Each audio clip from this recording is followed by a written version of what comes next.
seluruh lembaga survei kredibel pada tahun 2012 dan 2014, nggak ada Pak yang mengalahkan elektabilitas Pak Jokowi saat itu, nggak ada.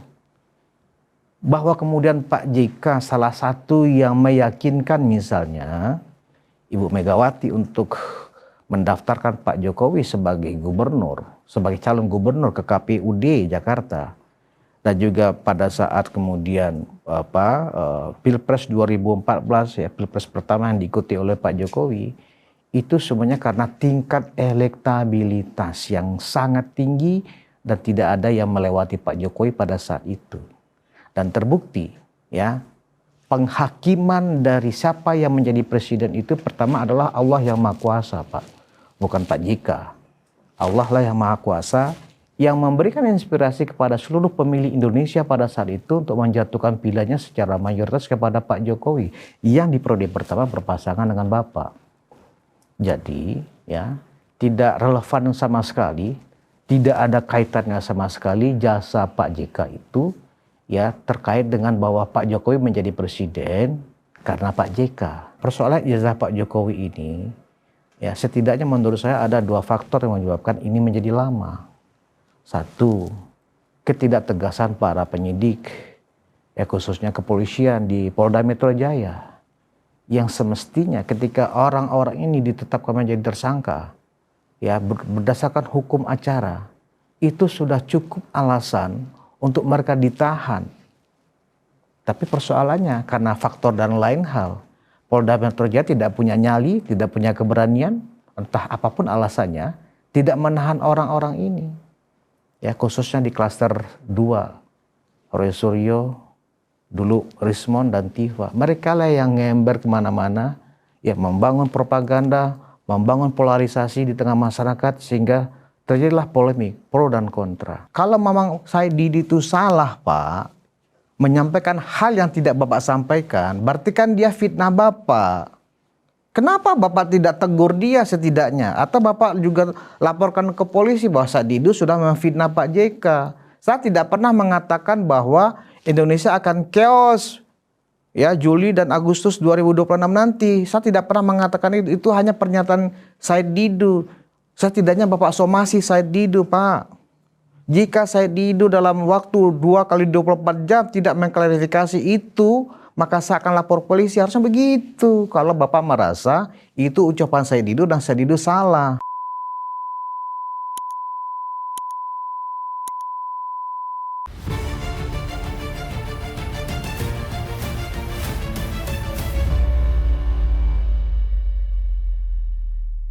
Hai penonton Ruang Konsensus Unpacking Indonesia dimanapun Anda berada, kembali bersama saya Budi Smarupiliang, anak Sulung Mulyono.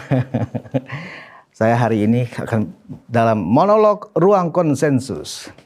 Minggu kemarin, persisnya akhir pekan, ya ada pesan dari Pak JK kepada termol-termol. Nah saya ini anak Sulung Mulyono.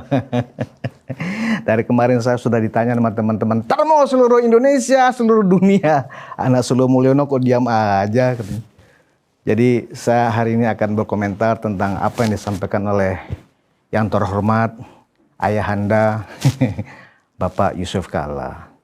Sepertinya memang Pak Yusuf Kalla lagi marah, tapi marahnya semestinya lebih terkontrol karena Pak Yusuf Kalla ini kan adalah orang tua kita bersama, senior kita, mentor kita. Apalagi saya sebagai orang Minang. Istri Pak Yusuf Kalla adalah orang Minang. Jadi saya sangat hormat karena adalah saudara saya juga. Artinya anak Pak Yusuf Kalla bersama Ibu Mufidah Kalla itu adalah berdarah Minang. Sama seperti saya. Tapi kali ini saya adalah anak sulung Mulyono. Termol, dan ini adalah kandang termol. Jadi kalau disampaikan bahwa sampaikan kepada seluruh termol-termol itu bahwa Pak Jokowi itu jadi presiden karena saya sebenarnya nggak mau mengulas ini karena sudah banyak sekali ya teman-teman termol baik di TikTok, di Instagram, seluruh platform media sosial sudah mengulas tentang ini, dan sepertinya Pak Yusuf Kalla ini lupa bahwa termol itu adalah para pecinta Pak Jokowi, Jokowi lovers. Dan yang memberikan julukan termol itu adalah Roy Suryo dan kawan-kawan. Nah, karena kami diajarkan untuk tidak membalas ejekan dengan ejekan, akhirnya kami terima termol itu sebagai pengganti Jokowi lovers. Jokowi lover itu sifatnya organik, Pak. Ya, tidak dikoordinir oleh siapapun. Mereka rela dan bangga menjadi termol seperti saya, orang termuliakan, karena kita sangat mengapresiasi dan berterima kasih atas kerja-kerja keras Pak Jokowi selama 10 tahun memimpin negeri. Jadi kalau misalnya kemarin Pak Yusuf Kala mengatakan kepada publik lewat press conference Bapak, sampaikan kepada termol-termol bahwa yang menjadikan Pak Jokowi itu presiden adalah saya. Sebenarnya Pak Yusuf Kala nggak berhak mengklaim seperti itu.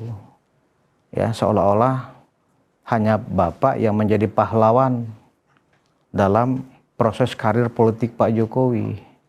Banyak pihak, Pak, yang menjadi pahlawan buat Pak Jokowi.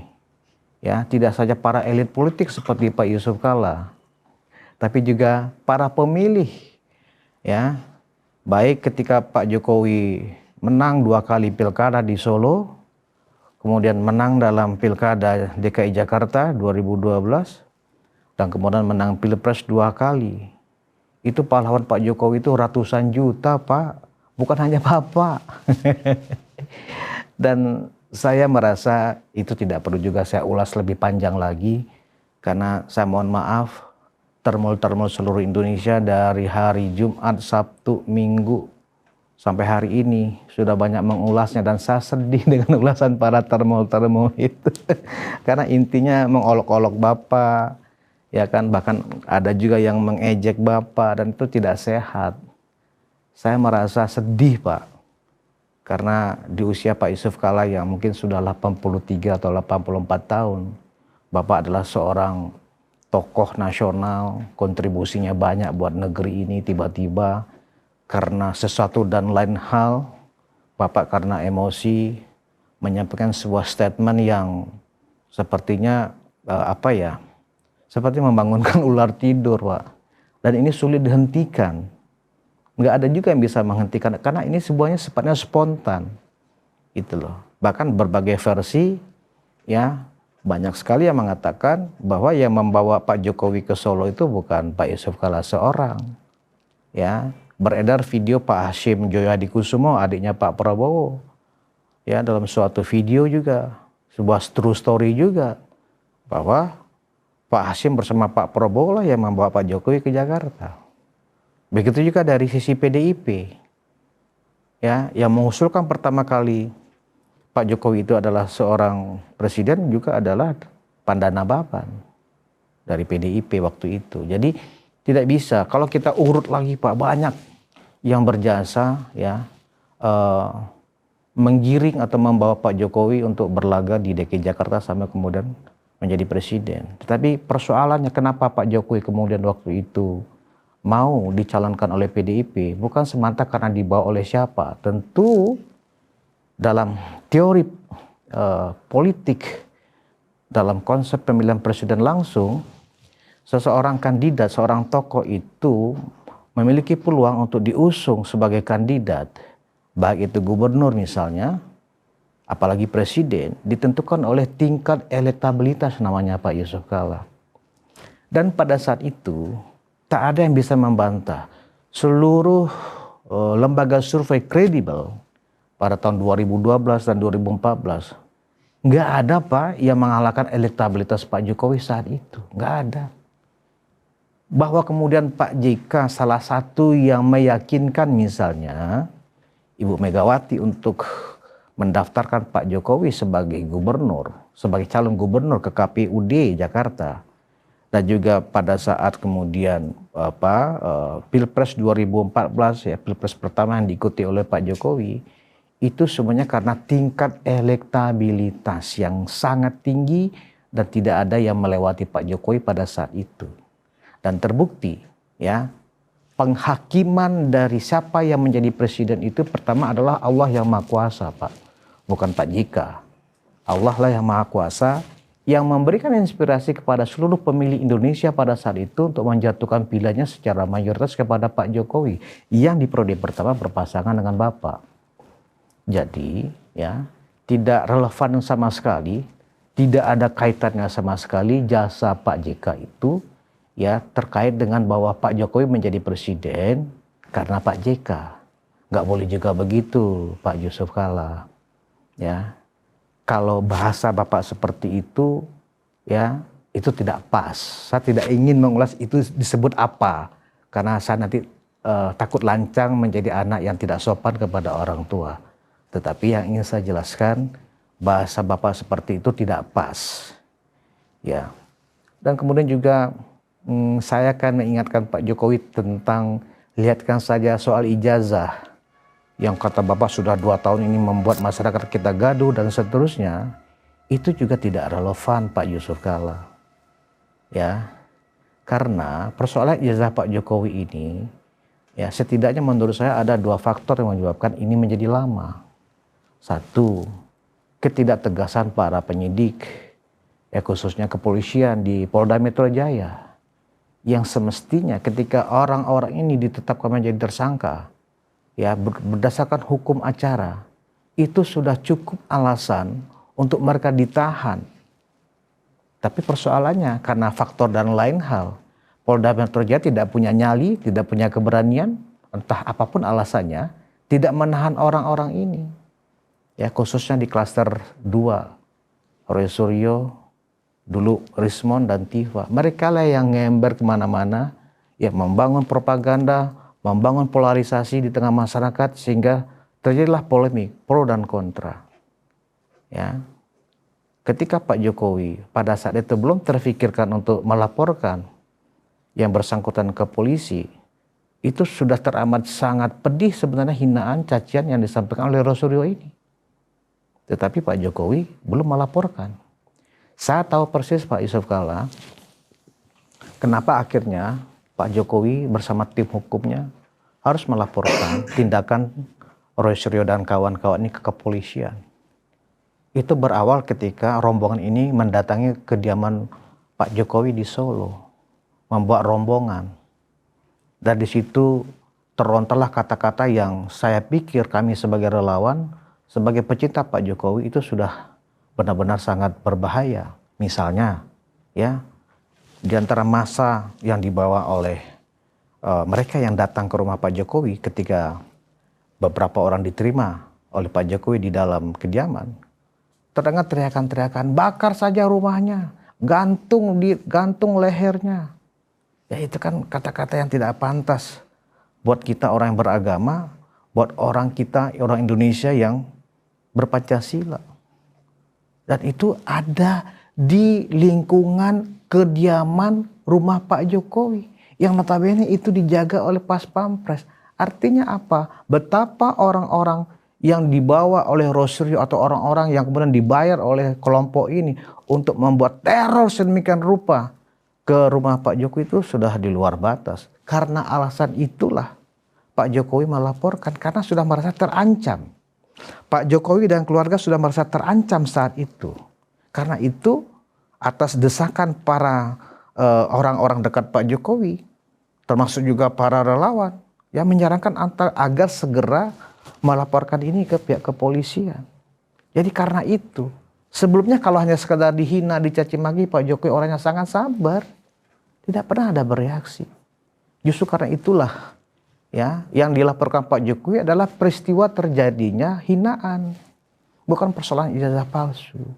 Nah soal ijazah palsu, sebenarnya kan Pak Yusuf Kalla ini kan tahu bahwa ijazah Pak Jokowi itu asli.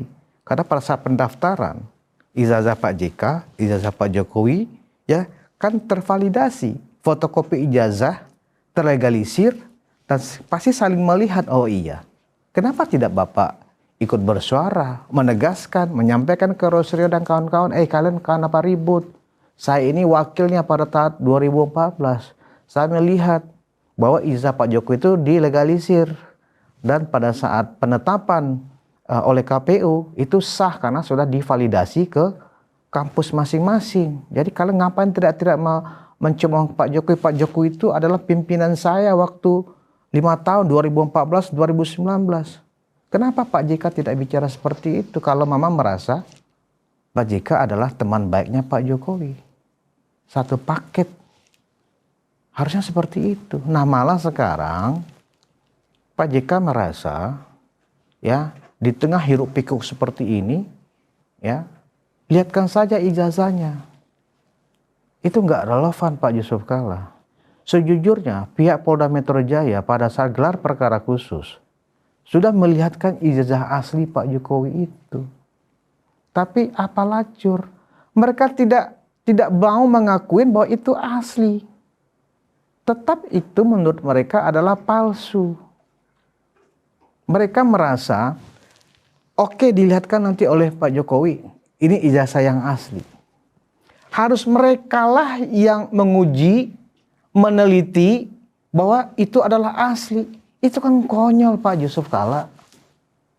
Makanya karena itu tidak ada kaitannya untuk membuktikan ijazah Pak Jokowi asli itu hanya dengan melihat ijazah itu. Tidak itu persoalannya.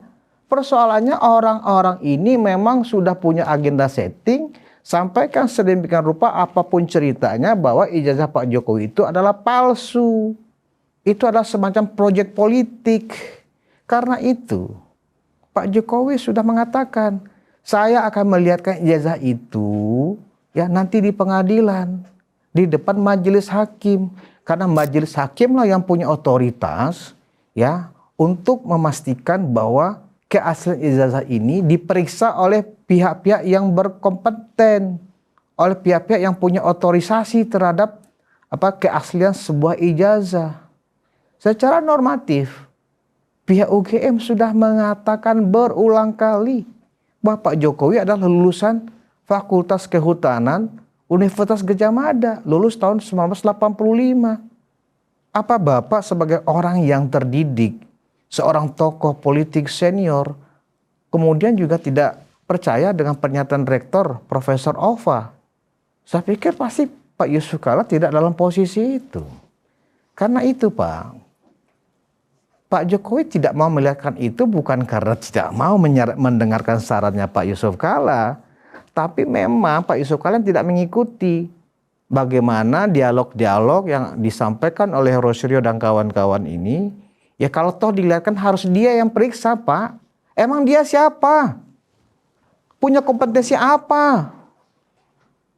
Jadi persoalannya bukan di situ. Ya, disitulah letak kekeliruan Pak Yusuf Kalla. Tapi saya sebagai anak sulung Mulyono, sebagai Jokowi lover, ya, tidak dalam posisi ingin menghakimi Bapak. Kualat saya menghakimi orang tua. Tapi saya mencoba mengingatkan Pak Yusuf Kalla, Pak, karena Bapak itu adalah sahabatnya Pak Jokowi, ya, saya mengatakan sahabat loh, teman baik Pak Jokowi. Kalau memang Bapak merasa ada saran yang ingin disampaikan Pak Jokowi terhadap lamanya kasus ini, alangkah indahnya Bapak langsung datang ke kediaman Pak Jokowi di Solo. Ya, di sana Bapak akan dapat penjelasan yang seutuhnya. Gitu loh. Itu baru asik. Itu baru benar-benar dua negarawan bertemu. Ya. Dan lagian saya meyakini orang-orang seperti Royce Rio dan kawan-kawan sangat segan dan sangat hormat kepada Bapak sebagai seorang tokoh Islam, ya, apalagi sebagai seorang mantan wakil presiden 2 kali, bukan 2 periode ya, 2 kali. Ketika Bapak setelah bertemu dengan Pak Jokowi menjelaskan semuanya secara detail, pasti Bapak ya press conference dan kemudian perintahkan Rosario untuk hentikan. Saya yakin Pak, sangat yakin, ketika Bapak sampaikan ke depan publik, saya sudah mendengar semua ceritanya dan saya sudah mendapat paparan yang jelas dari Pak Jokowi dan tim hukum Pak Jokowi. Dan saya merasa ini sudah tidak benar. Saya perintahkan kepada Roy Suryo, ya kan, Diva.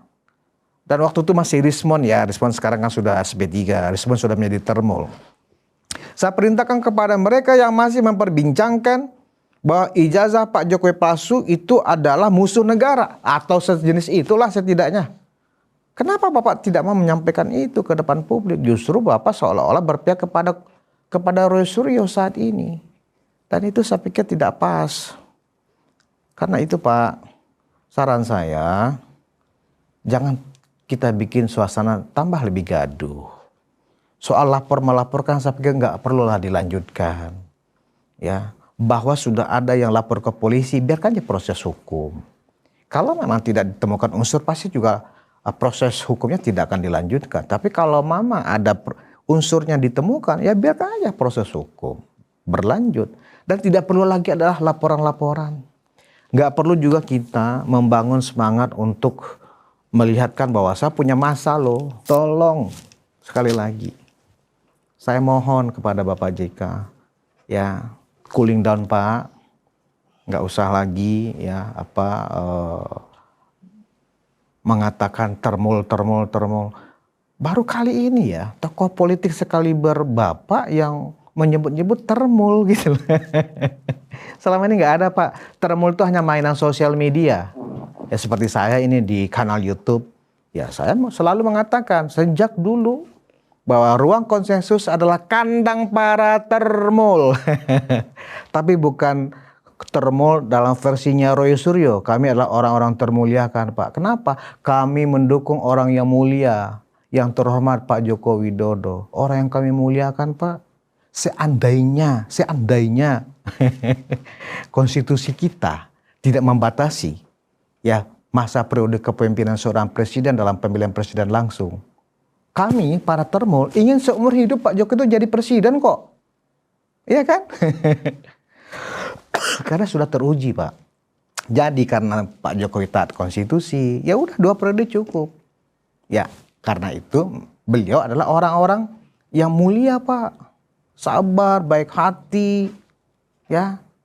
Benar-benar berpikir bagaimana Indonesia maju. Tahu nggak Pak Yusuf Kalla?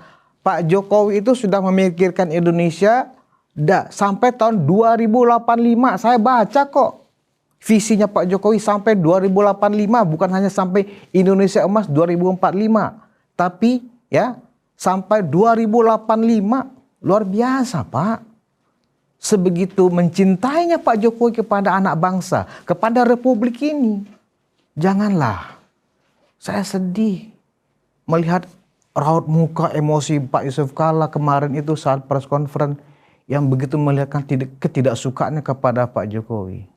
Please lah, kami sebagai orang muda ya menginginkan para pemimpin itu kompak ya. Kalau toh memang tidak dalam posisi yang sama secara politik kan nggak harus bermusuhan. Ya harusnya ketika Pak JK melihat Pak Jokowi dizolimin, Pak JK harusnya bela Pak Jokowi. Bukan kemudian ikut-ikutan ya mengambil posisi juga untuk menyudutkan Pak Jokowi. Itu nggak asik Pak. Sangat tidak asik. Dan terakhir ya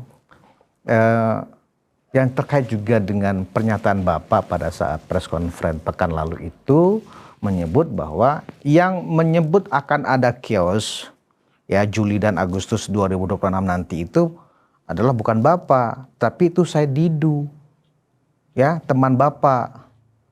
Nah, sayangnya ya, kalau memang Said Didu itu salah Pak, menyampaikan hal yang tidak Bapak sampaikan, berarti kan dia fitnah Bapak. Kenapa Bapak tidak tegur dia setidaknya? Atau Bapak juga laporkan ke polisi bahwa Said Didu sudah memfitnah Pak JK. Saya tidak pernah mengatakan bahwa Indonesia akan chaos ya Juli dan Agustus 2026 nanti. Saya tidak pernah mengatakan itu hanya pernyataan Said Didu. Setidaknya Bapak somasi Said Didu Pak. Jika Said Didu dalam waktu 2x24 jam tidak mengklarifikasi itu, maka saya akan lapor polisi. Harusnya begitu. Kalau Bapak merasa itu ucapan Said Didu dan Said Didu salah. Sayangnya Pak Yusuf Kalla hanya mengatakan itu bukan ucapan saya, tapi hanya ucapan pernyataan Said Didu. Ya, kalau memang Bapak merasa terganggu, dan memang Indonesia terganggu dengan kata-kata itu. Karena Pak Said Didu mengatakan bahwa dia menyampaikan itu, bahwa itu adalah pernyataan dan penjelasan dari Pak Yusuf Kalla. akan terjadi chaos kalau situasi masih seperti ini. Itu yang saya pikir perlu diklarifikasi, Pak. Jangan Bapak mengatakan itu hanya ucapan Said Didu, tapi Bapak tidak melakukan teguran atau somasi kepada Said Didu. Ini kan nggak fair. Entah benar atau salah, saya nggak tahu nih siapa yang salah. Said Didu yang salahkah menyampaikan pernyataannya? Atau Bapak yang sedang menutup-nutupin, saya nggak tahu. Karena itu, ini akhirnya melebar kemana-mana. Ya, dan situasi menjadi tidak baik. Percayalah Pak, Pak Jokowi tidak akan surut untuk sampai proses hukum kasus fitnahan ini sampai ke ketok palu majelis hakim. Rosy Oros masuk penjara. Bapak mau bela, itu hak Bapak. Tapi jangan kemudian lihatkan Bapak seolah-olah ada kebencian dengan Pak Jokowi, apalagi nyenggol-nyenggol termul. Kami nggak ada salah apa-apa, Pak. Kami hanya membela orang yang kami muliakan. Ya, dan itu tidak ada menggerakkan. Itu sebenarnya spontanitas berangkat dari hati nurani seluruh termul-termul yang ada. Ya, demikian Pak Yusuf Kalla, sebagai saran seyogyanya Bapak segera saja atur waktu untuk berkunjung ke rumah Pak Jokowi di Solo. Ya, silakan Bapak bicara berdua sambil makan nasi goreng misalnya, ya kan? Kan Bapak dulu orangnya Pak Jokowi, wakilnya Pak Jokowi, wakilnya termul. Jadi kan Bapak bilang ke termul-termul lah, Bapak kan pernah jadi anak buahnya termul. Termulnya siapa? Ya Pak Jokowi. Jadi anggap aja itu guyon, Pak. Bapak datanglah ke Solo. Atau kalau Bapak tidak keberatan, kami bersedia. Ya, kalau Bapak berkenan, kami diundang, saya bersama beberapa relawan Jokowi, anggaplah para termul ini ya, bersilaturahmi ke kediaman Pak Yusuf Kalla. Dengan senang hati kami akan mungkin bisa berdialog dengan Pak Yusuf Kalla, anak dan bapak. Kan itu asik Pak ya. Jangan kita bikin gaduh Pak. Kita harus kasih kesempatan pemerintah Prabowo Gibran ini bekerja dengan baik ya di tengah banyak sekali tantangan masalah yang ada di depan mata. Baik dalam konteks global dan geopolitik dunia maupun di lingkup kita di dalam negeri. Banyak sekali PR yang mesti diselesaikan oleh Prabowo Gibran.